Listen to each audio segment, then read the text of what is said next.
Today we're diving into something really important. We're not just talking about ideas, we're looking at a blueprint. A blueprint for building a life that you actually choose. A life that's intentional. So let's get right into it. One day, you're going to wake up, and you might realize that life was never actually against you. It was trying to teach you something. But by then, some of your time, some people, and some chances, they'll be gone for good. So I want to be really clear from the get-go. This isn't about passive entertainment. Its purpose is way more direct, and honestly, a lot more personal than that. Think of what we're about to go through as a mirror. It's a chance to really look at yourself, to reflect. And if you truly listen, you might not see your life the same way ever again. Okay, so let's start with the foundation. Because if you want to build an intentional life, you first have to get a handle on some of the core, unchangeable truths of how this all works. Just think for a second about the things that flow in and out of our lives. First up, money. It comes and it goes. You can earn it, you can lose it, and more often than not, you can earn it back again. And the same goes for our energy, right? Some days you're just buzzing with it, and other days you feel completely drained. But you can rest, you can recharge, and you can get it back. It ebbs and it flows. And this one's a little tougher to accept, but it's just as true. People come and go. Relationships change, they evolve, and yeah, sometimes they end. It's a natural part of the whole journey. But here is the massive difference.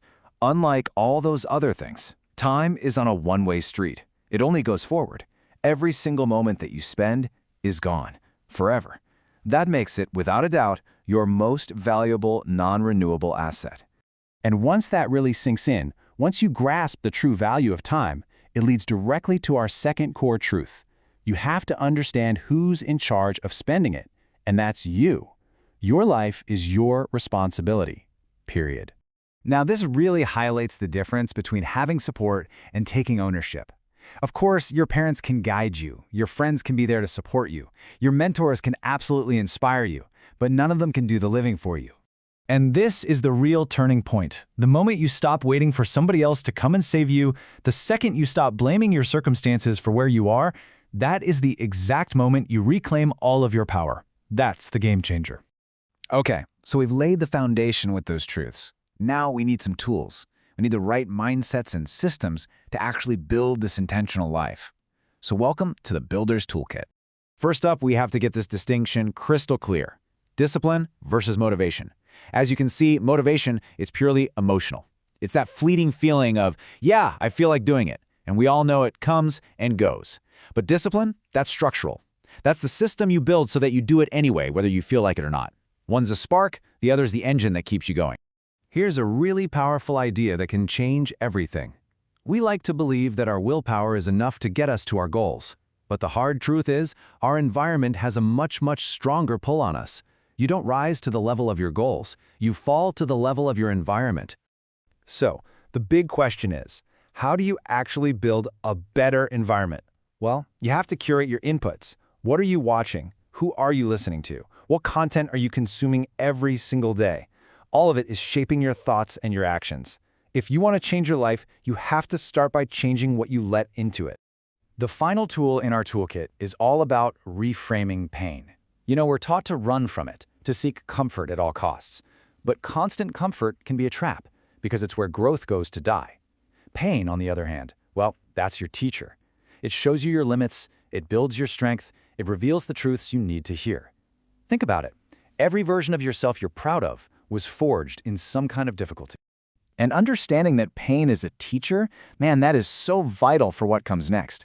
So now let's see how we put all this together. Knowing the truths and having the tools is great, but using them means you have to get over the single biggest hurdle, just taking that first step. See, this is where almost all of us get the process completely backward. We think we need to feel confident before we can take action. But that's just not how growth works.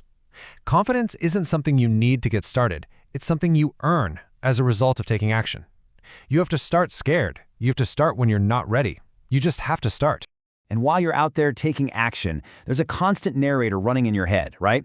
It's so important to realize that every single thought you have is like casting a vote for the type of person you're becoming. So, are your thoughts building you up, or are they tearing you down?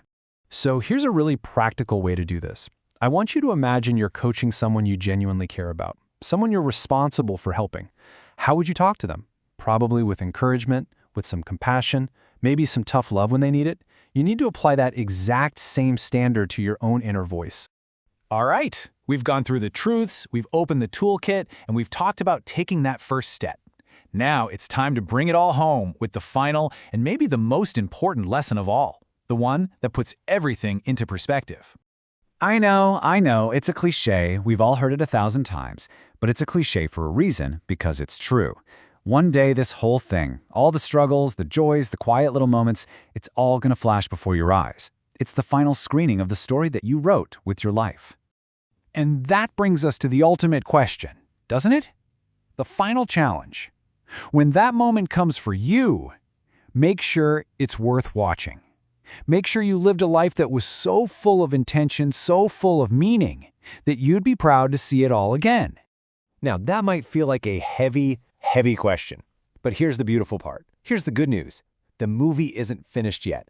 The story isn't over. You're here, right now. You still have time, so go use it.